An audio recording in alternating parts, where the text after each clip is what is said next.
Okay, so the next question says, which of the following is not a reason why specialization and trade are beneficial to society? And so the first answer choice says, number one, specialization fosters learning by doing, thus lowering the unit costs of production. Number two, firms and workers become less dependent on others for producing goods and services. Number three, the total output of economic goods may be increased even without any increase in resources. Number four, scarce resources are utilized more efficiently by exploiting differences among them. And so we're looking for which one of these reasons is not a benefit of specialization and trade.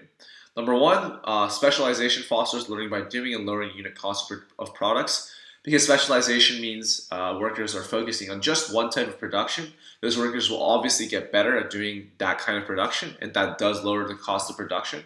And so that would be something that is correct, and so it's not going to be the right answer choice here. Number two says firms and workers become less dependent on others for producing goods and services. And this is not going to be true, right? We know that specialization in trade means that because you only focus production on one unit of good, you are dependent on other firms and workers in different countries to produce the other types of goods that you need so that you can trade for them and get access to those goods. And so this does increase the level of dependence on other people. And so this is going to be a favorite for the correct answer to this question. We can look at number 3 and 4. Then number 3 says, the total output of economic goods may be increased even without any increase in resources. And again, this is true because you're specializing into areas in which you have a comparative advantage. You are able to more efficiently produce that type of unit versus your opposing trade partner being able to better produce the other type of unit that you want. And so together you are increasing the efficiency of use of your resources even without actually increasing the number of resources that you have overall. So that's going to be a benefit of trade for sure. And finally, scarce resources are utilized more efficiently by exploiting differences among them. And again, because you're specializing and allowing those trades to happen, you're going to have the differences between resources being more advantageous to specific types of production. For example, if you're producing cars, you're going to use more of the steel rather than the types of products like grain that require other types of resources like land or water, right?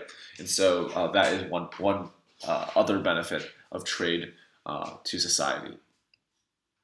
So again, our final answer is going to be B. Firms and workers become less dependent on others for producing goods and services. Let's take a look at the previous tutor's answers. The previous tutor says firms and workers become less dependent on others for producing goods and services. So great, we're all on the same page.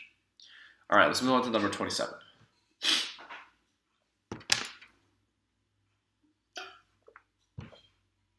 Laissez-Faire capitalism limits the government's economic function to a following except, number 1, protecting private property rights, number 2, establishing a legal environment to enforce contracts among individuals, number 3, setting prices of individual goods and services, and number 4, preventing individuals and firms from coercing each other. So the first thing to understand here is what is laissez-faire capitalism. So laissez-faire, I think, literally translates into let it be, and essentially is a theory of economics that government's only role is to establish the rules for the economic quote-unquote game and then allowing everybody to play fairly. But it shouldn't regulate specific parts of the market like prices or output levels or quantity produced or anything like that. It just provides the basis for proper economic or capitalist function, right? And so two of those bases are protecting private property rights and also establishing a fair legal environment for contract enforcement. Those are both elements that are required of the government to operate in an effective laissez-faire theory system, right? So it's not going to be A or B. Number C says setting prices of individual goods and services. And this is one of those things where laissez-faire capitalism would say government has no purpose or role in doing anything like that. Government should not be intervening on such a minute level or specific level of the government of the economy. And so this is something that we would not see advocated for by laissez-faire capitalism. So that would be a favorite, but D says preventing individuals and firms from coercing others. And again, basically another kind of going back to this idea that government's role with a laissez-faire capitalist viewpoint is to ensure the economy operates fairly, but not intervene in any way. And so preventing individuals and firms from coercion is a way of making sure the economy runs fairly. And so the correct answer here would be laissez-faire capitalism limits the government's economic functions to the following except setting prices of individual goods and services. We can take a look at the previous tutor's answers to see if they match up with ours. So at number 27, they said setting prices of individual goods and services as well, which is good. So great, we can move on to the next question. Number 28. Number 28 says a production system where various workers concentrate on different specialized tasks to contribute towards a whole product is referred to as A, roundabout production, B, a coincidence of wants, C, a freedom of enterprise, or D, division of labor. And again, this is going to be a definition-based question. Which one of these answer choices best matches the definition provided? And so, because we know we're talking about a production system, we're going to be picking between A and D. B and C are just kind of general concepts; they're not types of production. And so, A is roundabout production, which is where you are focusing production on capital goods before focusing and turning around and doing production of consumer goods. And that doesn't seem to be what this question is referring to. And D says division of labor, where you're essentially, instead of saying you have a generalist labor force where everybody can do anything, you have specific teams working on specific parts of your production. So a best example of this might be an assembly line where one person is an expert on putting on the wheels, another expert is an expert on putting on window shields and stuff like that. And so that's what we refer to as division of labor. And so division of labor seems to be the best answer choice here to match this definition. A production system where various workers concentrate on different specialized tasks to contribute towards a whole product is referred to as division of labor. Great, so let's take a look at the previous tutor's answer. So the previous tutor said division of labor as well. So we're all set here. Okay, number 29. Number 29 says, the market system is said to be characterized by consumer sovereignty. This is because A, a sovereign government determines which consumer goods will be produced. B, firms must match their production decisions to the consumer's choices. C, the prices of consumer goods are regulated by a sovereign government. D, consumer goods are considered to be more important than capital goods.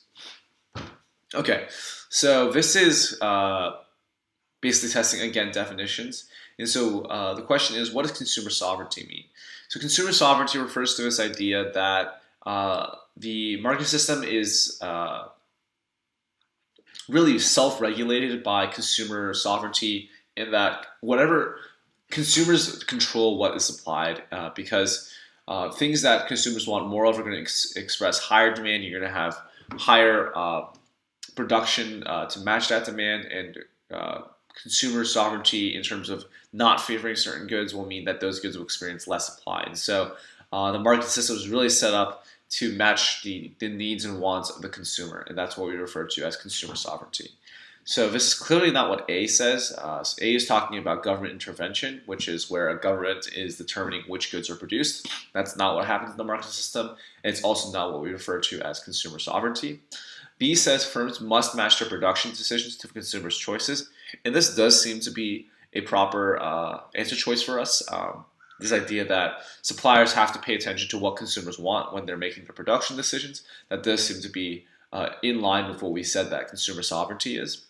C says the prices of consumer goods are regulated by a sovereign government, and again, price regulation, quantity regulation, that is not what a market system means, and is not what consumer sovereignty means.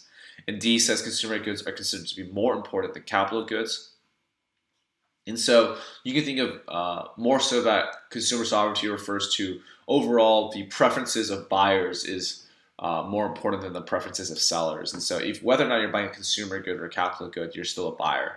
And so that is not going to be, that difference between consumer capital goods is not going to be relevant to consumer sovereignty ideas. So B is going to be our best answer here.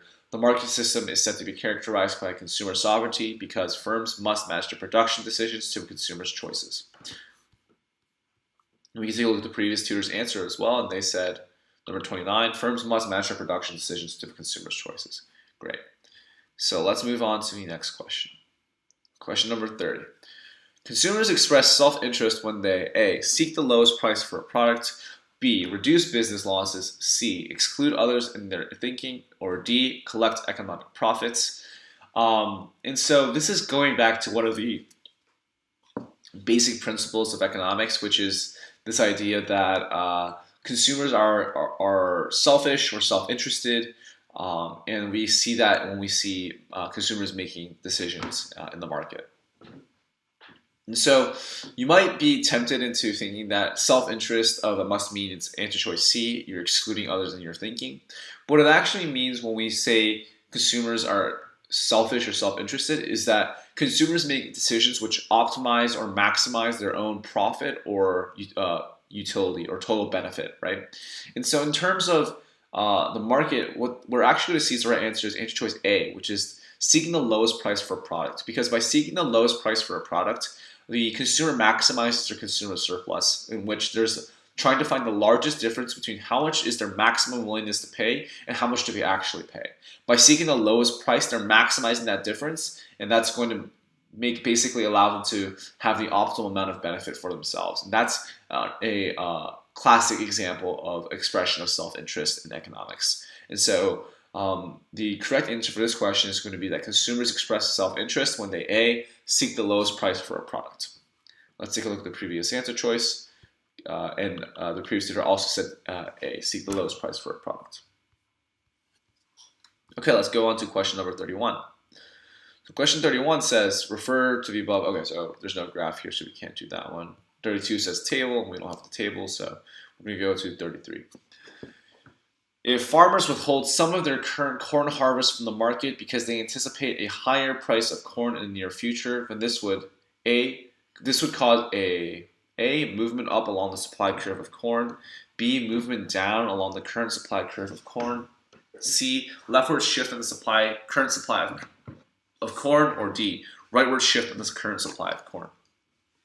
So looking at this answer choice, we know there's two distinctions being drawn. First is what is a shift, this is the demand curve. What is a shift of the supply curve, and what is a movement along the supply curve?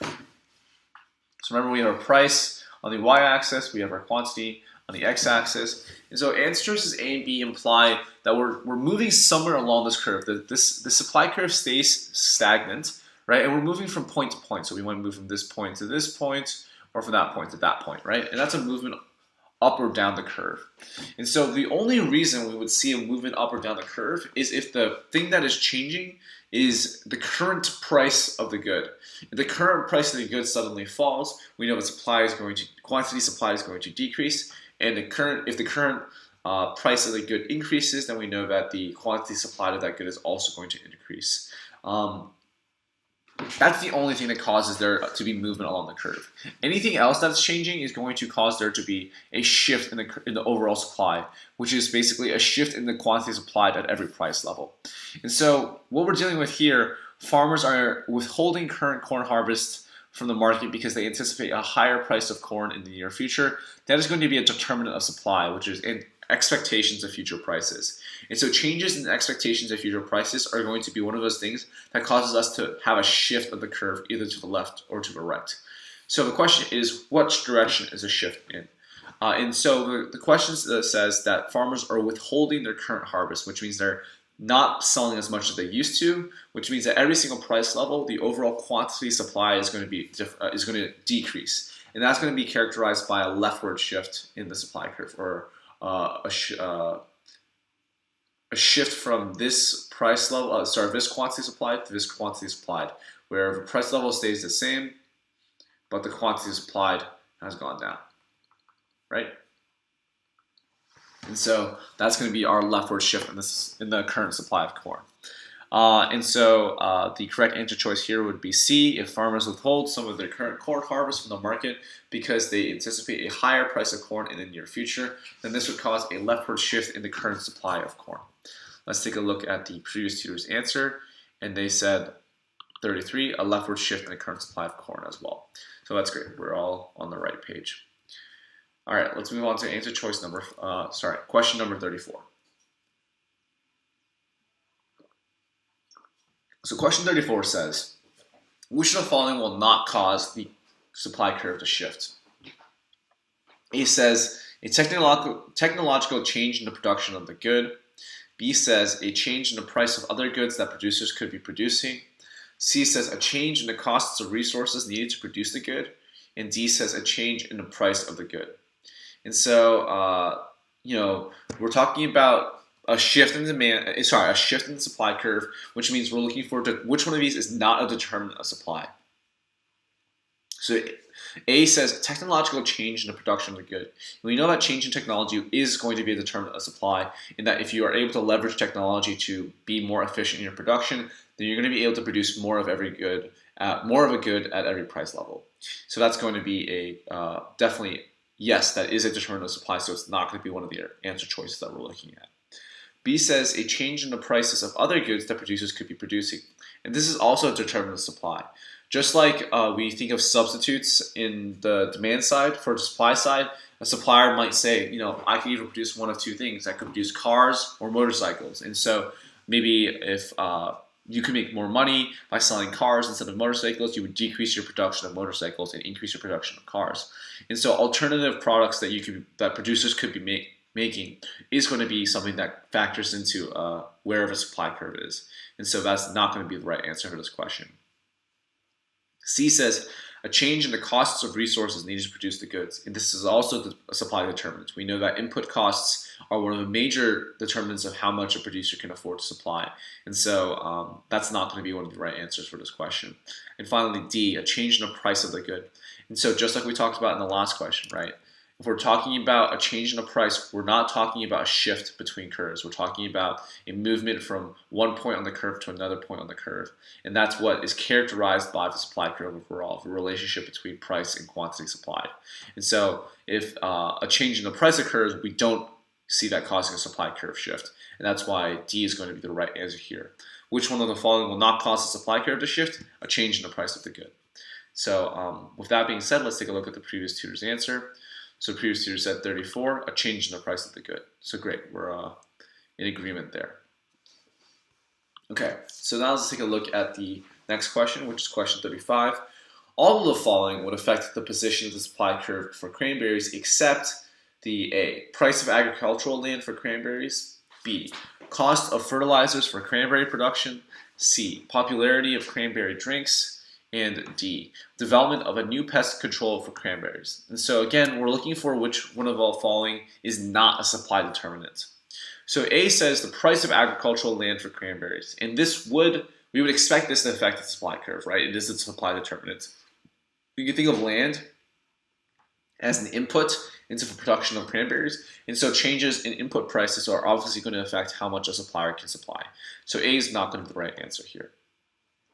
B says the costs of fertilizers for cranberry production. And again, fertilizing is an input into cranberry production. We would expect the cost of inputs to again affect the position of supply curve in terms of how much can be supplied at every price level.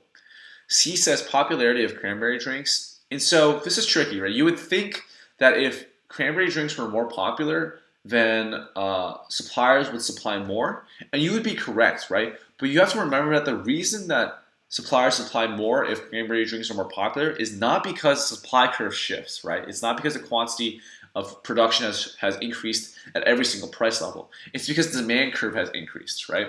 For example, let's again draw our supply and demand curve. We have our demand curve, we have our supply curve. If the popularity of cranberry drinks goes up, we don't see anything impacting supply, right? There's no direct impact of a new hype for cranberry drinks on how much suppliers are going to be producing. The input costs stay the same, the technology stays the same. What we are seeing is an increase in the demand for this good because now more people want it because it's cool. And so that new equilibrium point causes the quantity supplied, right, to shift to increase. So that's why suppliers are producing more cranberry drinks. They're producing a larger quantity of drinks because the price offered is higher due to changes in demand. But the question asks us, which of these affects the position of the supply curve? And the popularity of cranberry drinks simply does not affect our supply curve at all. And so that's going to be probably the best answer for this question. We can just confirm by taking a look at answer choice number D, or letter D.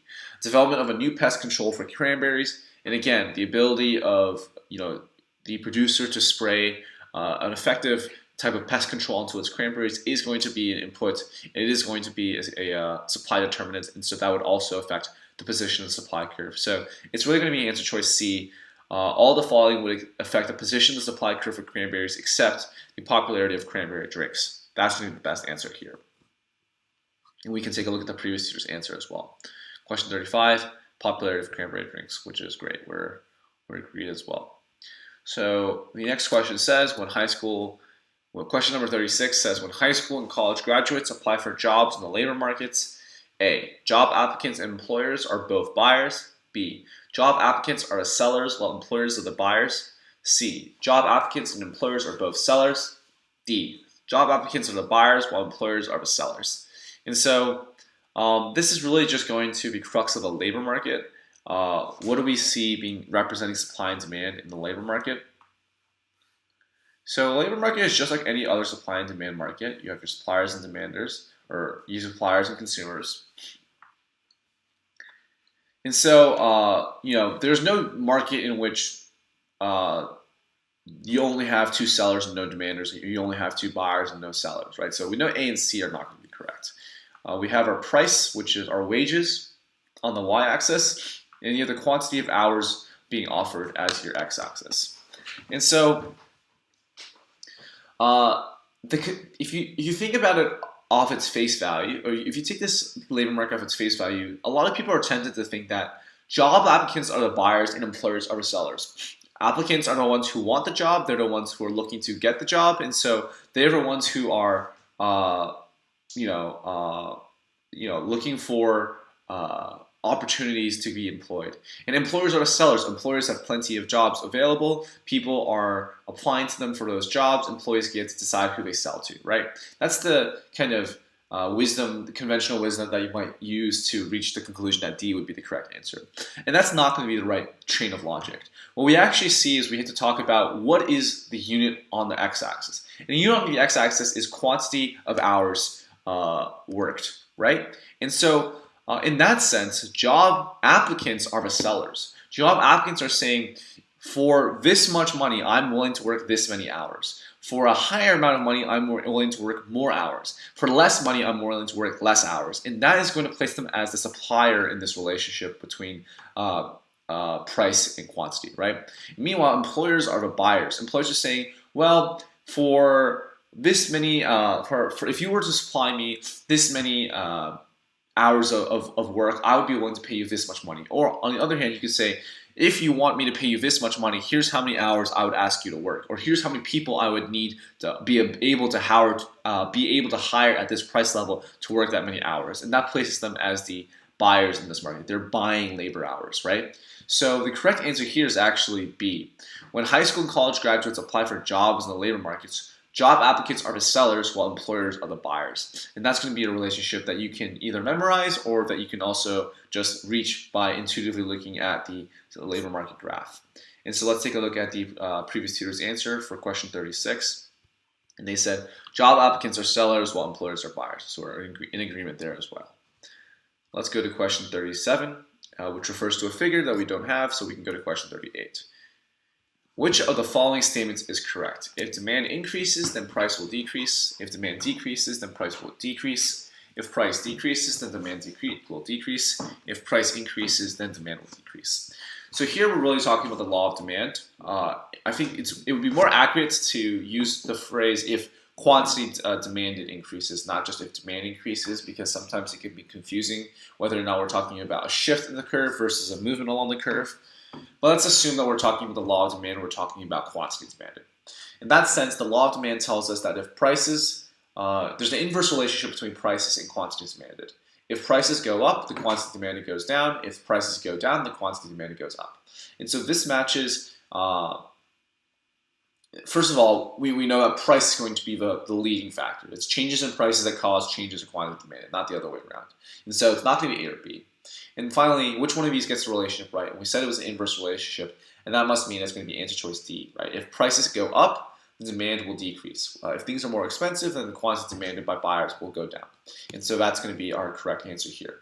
Which of the following statements is correct? D. If price increases, then demand will decrease. Assuming we're talking about quantity demanded. So 38 says if price increases, the demand will decrease as well. So that is the correct answer here. Okay, let's go to question 39. Which would be a likely cause of an increase in demand for pizza? A decrease in the price of hamburger sandwiches. B, a health report showing eating pizza reduces stress. C, a reduced desire for takeout and fast food dining. D, a decrease in the price of cheeses, pepperoni, and mushrooms.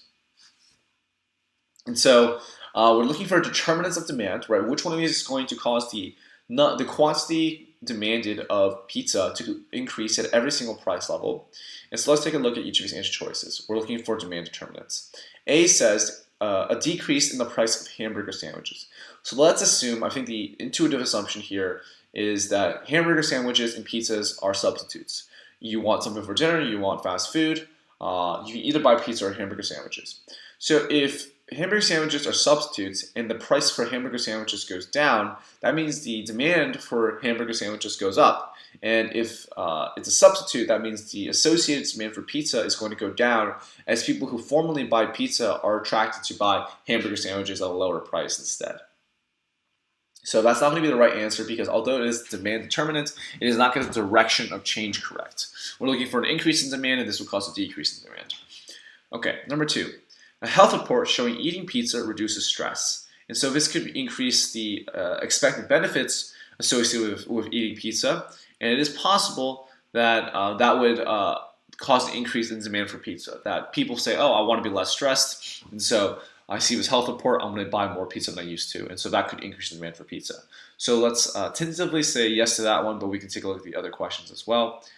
C says a reduced desire for takeout and fast food dining. If you don't want to have takeout and fast food dining, assuming that pizza is falling under the category of takeout and fast food dining, then that reduction in desire is going to decrease the demand for pizza, not increase it.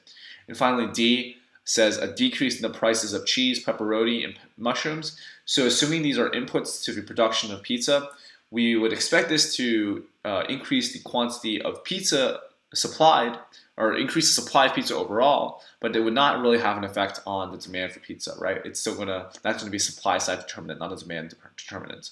So it looks like B is going to be our best answer choice here. Which would be a likely cause for an increase in demand for pizza? B, a health report showing eating pizza reduces stress. Let's take a look at the previous answer choice. 39 also says a health report showing eating pizza reduces stress. Great. Let's move on to question number 40. A market for a product reaches equilibrium when A, prices fall further after there is a shortage.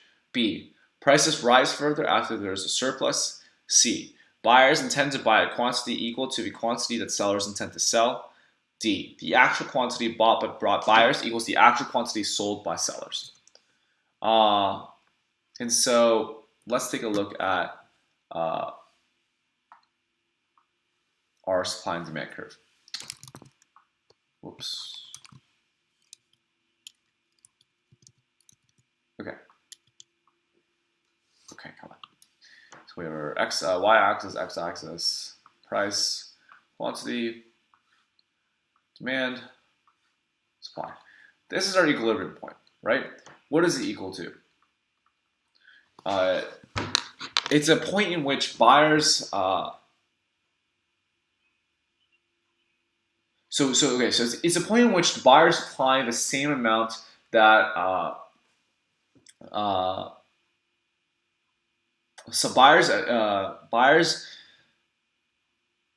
buyers and sellers sell and consume the same amount of goods and services with no surplus or shortage, right? Suppliers say at this price level, I want to supply quantity Q. And demanders at the exact same price level also say they want to demand exactly the same amount quantity Q.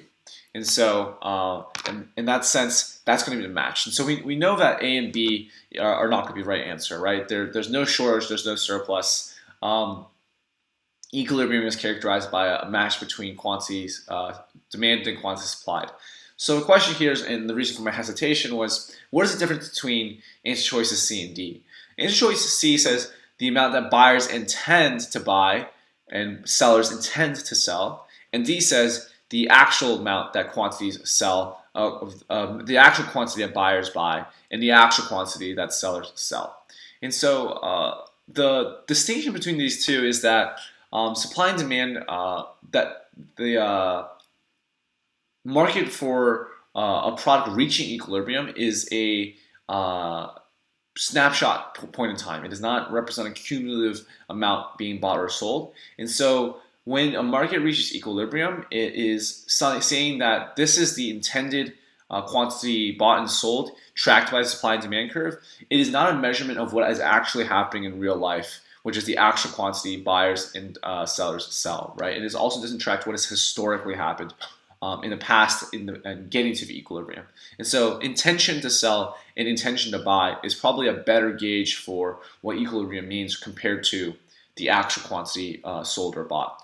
That being said, I think the distinction is fairly marginal and fairly small, and so I would not expect to see many questions which would ask you to distinguish between these two aspects of equilibrium in a market. So let's take a look at the previous tutor and see if they agreed with what I said. The previous tutor said 40 buyers intend to buy a quantity equal to a quantity that sellers intend to sell. Right, so that is going to be the right answer, and we can move on to the next question.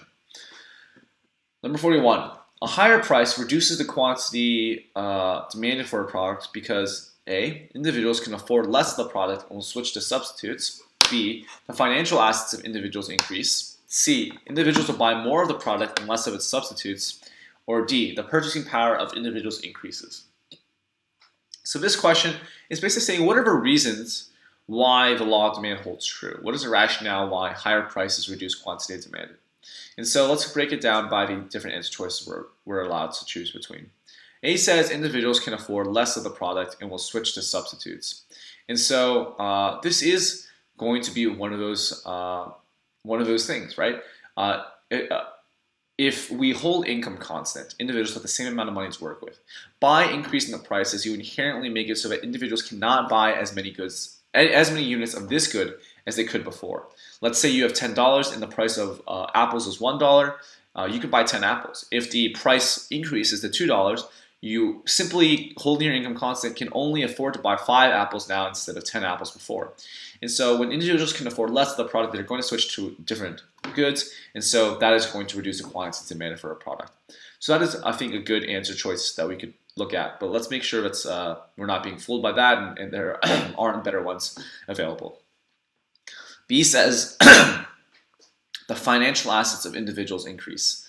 And so there's no association between increasing prices and the increasing the financial assets of individuals, and so that's not going to be a good answer for this question. C says individuals will buy more of the product and less of its substitutes. So again, we know that individuals, if the price is high, are not going to buy more of the product, they're going to buy less of the product, and so that's going to, answer choice C reverses that relationship, and so it's not going to be a good answer choice here. And answer choice D says the purchasing power of individuals increases. And so by increasing prices, you actually don't increase the purchasing power of individuals. You're decreasing the purchasing power of individuals because they are no longer able to buy as many of the goods as they used to before. So it looks like answer choice A is going to be the best answer here. A higher price reduces the quantity demanded for a product because individuals can afford less of the product and will switch to substitutes.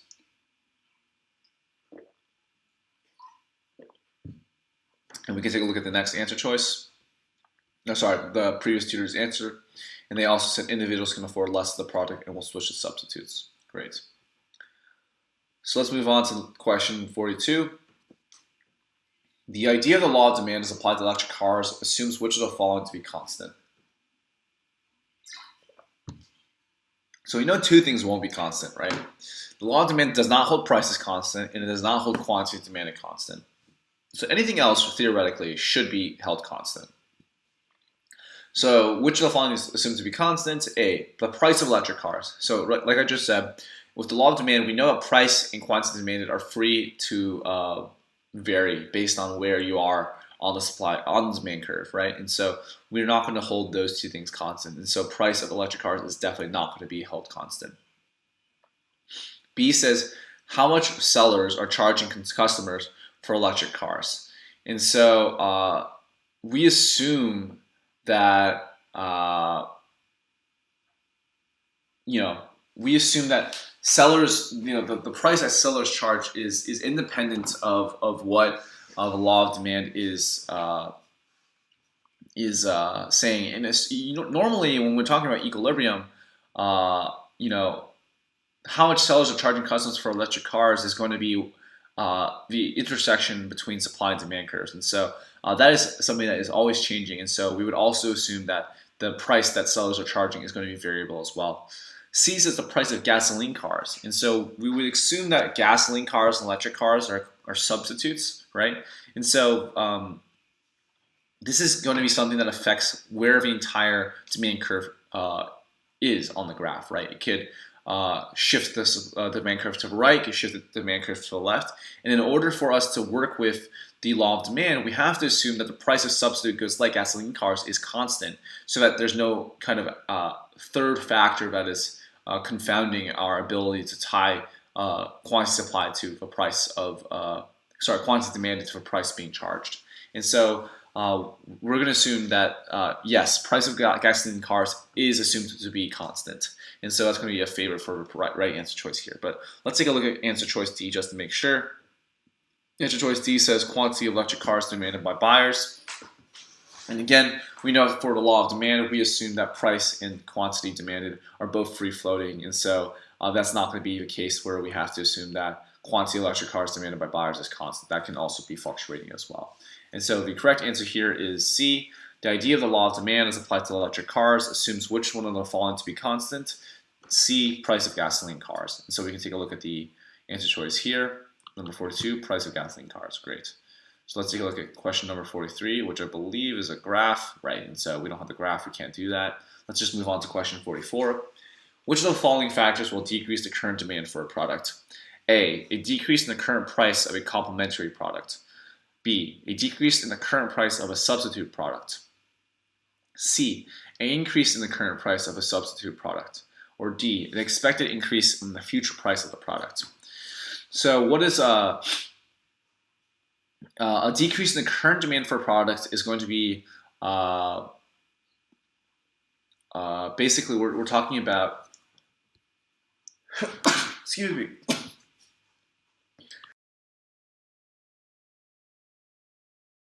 Excuse me. So again, we're talking about which one of these is going to be a demand determinant that decreases the demand today. And so we can go down the answer choices to break this down. A says a decrease in the current price of a complementary product.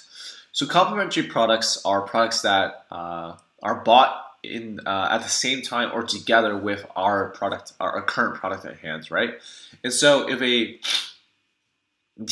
price of a complementary product decreases, that's going to increase the demand for the complementary product, and as a result, will also increase the current demand for our product as well. And so that's not going to be the right answer choice because it is a demand determinant, but it gets the direction of change wrong. B says a decrease in the current price of a substitute product. So substitute products are products that are interchangeable with our product. If the price of a substitute product decreases, we know that the demand for that substitute product is going to increase, and people are going to buy less of our product in favor of the substitute product. And so that is going to be something that decreases current demand. So we are going to treat that as a favorite for our answer for this question. C says an increase in the current price of a substitute product. So just like we established before, the relationship between substitute products is the same as before, but increasing the price of a substitute product is going to decrease the demand for the substitute product and increase the demand for our product as people move away from our substitute product and towards our current product. And so this is going to get the direction of change wrong. We want to decrease the demand, not increase it. And so this is going to be the wrong answer for this question. And finally, D says an expected increase in the future price of the product. And that's going to increase the demand for the product today because we assume that demand, if buyers know that the product will be more expensive in the future, then they're going to try to stock up on this product today when it's still cheap, and that's going to increase the current demand rather than decrease it. So it's not going to be the right answer. So our best answer here is answer choice B. Which one of the following factors will decrease the current demand for a product? B, a decrease in the current price of a substitute product. So let's check our previous tutor's answer. So previous tutor also says a decrease in the current price of a substitute product as well. So that's going to be the right answer here. 45. In competitive markets, a surplus or shortage will A. Cause shifts in the demand-supply curve that tend to eliminate the surplus or shortage. B. Cause changes in the quantities demanded and supply that tends to intensify the surplus or shortage. C. Cause changes in the quantities demanded and supply that tends to eliminate the surplus or shortage. Or D. Never exists because the markets are always at equilibrium. So let's try out what a surplus or shortage looks like. We have our price, we have our quantity. So a supply and demand. So we can have a surplus if a price is too high, right?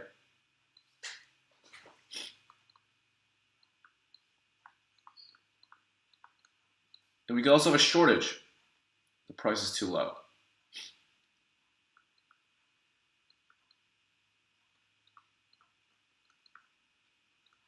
And so the question is, in competitive markets, what happens when we have a surplus or shortage?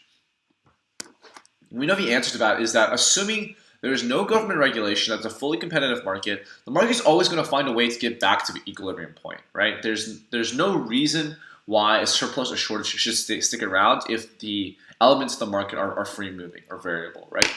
And so what happens is that if you have a shortage, your price is too low, and so what's going to happen is your quantity, demand, and supply are going to continue to change, and prices are going to go up until you reach the equilibrium price. Whereas if you have a surplus, you'll see that the quantity, demand, and supply are going to shift, and they're going to move the price lower until you reach the equilibrium point as well, until a surplus is eliminated or a shortage is eliminated.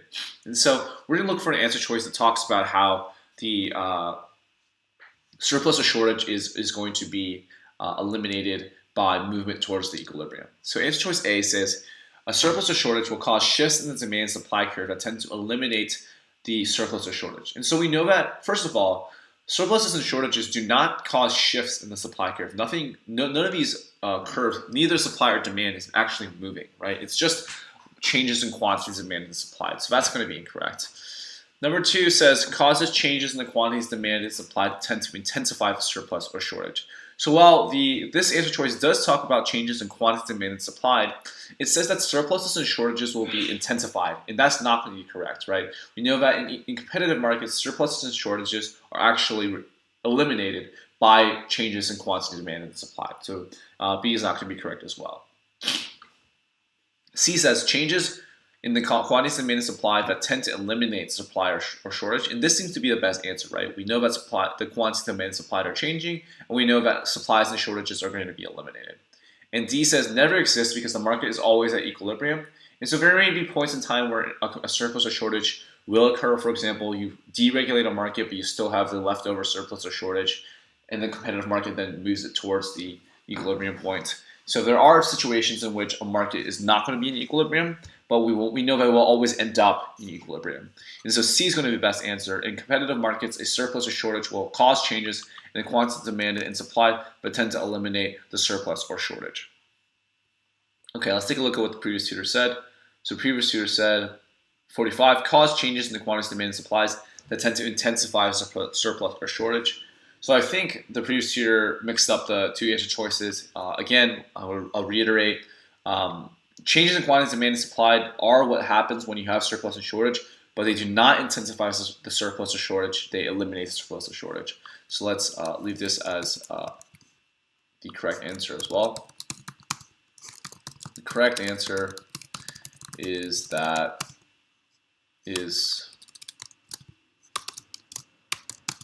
we go.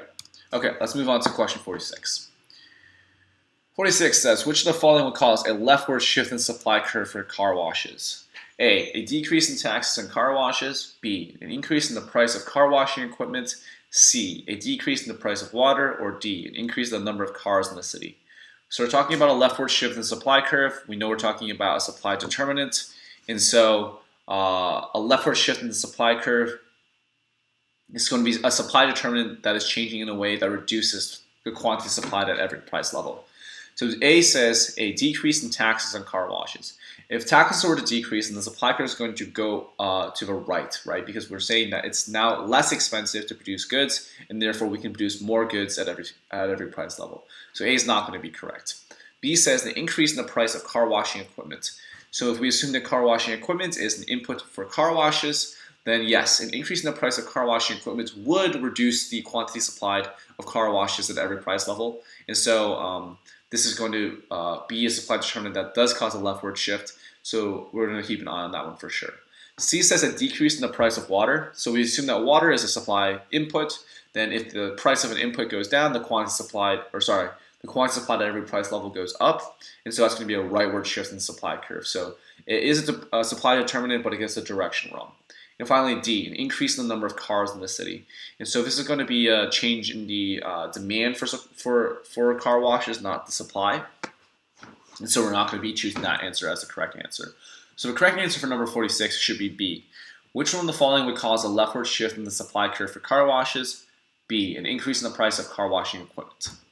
Great. Let's take a look at the previous tutor's answer. And the previous tutor says B, an increase in the price of car washing equipment. Great. Taking a look at 47. The market system automatically corrects a surplus condition in a competitive market by A, raising the price of the commodity in question while decreasing the quantity demanded. B, raising the price of the commodity in question while increasing the quantity demanded. C, reducing the price of the commodity in question while increasing the quantity demanded. Or D, reducing the price of the commodity in question while decreasing the quantity demanded. And so we know that we're correcting this surplus condition. Surplus is when you have an excess of quantity supplied, not enough quantity demanded, and the price too high. So the first thing we know is that the price is going to be reduced. And so A and B are going to be eliminated because those both talk about raising prices. And so we're left between C and D. And the question is, are we increasing quantity demanded or decreasing quantity demanded? So we can see here, if we're trying to eliminate the surplus, during the surplus, we have a quantity demanded of Q1. And after the surplus at equilibrium, we would have a quantity demanded of Q star. And so this is an increase in quantity demanded. And therefore, the correct answer is going to be C. We're going to be reducing the price, right? The price has gone down. I'll draw that out as well. This is P star, the equilibrium quantity. This is P1, the previous quantity, and this is going down. So we're reducing the price of the commodity in question, P1 to P star, while increasing the quantity demanded, Q1 to Q star. And so that's going to be the correct answer for this question. The market system automatically corrects a surplus condition in a competitive market by reducing the price of the commodity in question while increasing the quantity demanded. Okay, let's take a look at the previous answer given by the tutor. Number 47, reduces the price of the commodity in question while increasing the quantity demanded. So great, we're all in agreement there. Let's take a look at question 48.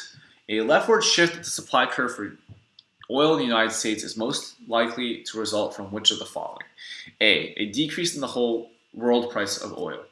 B, an increase in the cost of exploration and drilling for oil. C, an increase in the subsidy for oil exploration and drilling. Or D, a decrease in the fees that oil companies must pay for drilling licenses. So again, we're looking for a supply determinant, and we're looking for one that decreases the quantity supplied at every price level. So A talks about a decrease in the world price for oil. And this does not have an impact on the quantity supplied by the quantity supplied at every price level for United States oil. This is a question that would, or an answer choice that would relate more to imports versus exports, but it doesn't really affect the position of the supply curve domestically.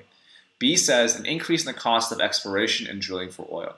And so if we assume that the cost of exploration and drilling for oil is an input into supplying oil in the United States, which is likely, then an increase in input costs causes a leftward shift of supply, and that quantity supplied goes down for every price level.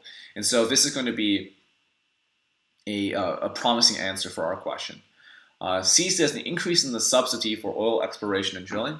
If you're increasing a subsidy for oil exploration and drilling, what you're doing is you're reducing the cost of production, and that's actually going to cause a rightward shift in the supply curve for oil in the United States, not a leftward shift. So C is not going to be the right answer. And D says a decrease in the fees that oil companies must pay for drilling licenses. And again, that makes it cheaper to drill for oil, which means you would cause a rightward shift of the supply curve, where quantity supplied goes up at all price levels rather than down. And so it looks like B is going to be the best answer for us. A leftward shift in the supply curve for oil in the United States is most likely to result from an increase in the cost of exploration and drilling for oil. Let's take a look at the previous tutor's answer. Question 48, an increase in the cost of exploration and drilling for oil. So we're in agreement there. And question 49, a fall in the price of milk used in the production of ice cream will A, decrease the supply of ice cream, B, have no effect on the supply of ice cream, C, increase the supply of ice cream, or D, cause a movement along the supply curve of ice cream. So if the price of milk falls and milk is used in the production of ice cream, that means milk is an input for production of ice cream. If an input price falls, that means we can afford to buy more of it, and that means overall we would expect production of the primary good, which is ice cream, to increase. And so that's going to be the answer choice that we're looking for. A says a decrease in supply of ice cream, and so we're looking for an increase in supply of ice cream, so that's not going to be the right answer. B says have no effect on the supply of ice cream, and again we expect there to be an increase, so that's not going to be the right answer. C says increase the supply of ice cream, which is what we're looking for, and D says cause a movement along the supply curve of ice cream. And again, we know that a movement along the supply curve of ice cream can only be caused by a change in the price of ice cream, and over here we only have a change in the price of milk. And so what we're going to see is that answer choice C is the best answer for us. A fall in the price of milk used in the production of ice cream will increase the supply of ice cream. And so that's going to be the best answer for us here. And giving a look at the previous tutor's answers, they also say an increase in the supply of ice cream. And so that's going to be the best answer. And finally, question 50 refers to a graph that we don't have, so we can't answer that here. And that should be, I think, all we have for today. I'm going to mark this question as incorrect just because there was this one question that the previous tutor had misclicked on. And so that's going to be the right answer here. It looks like we sped through today's question fairly quickly.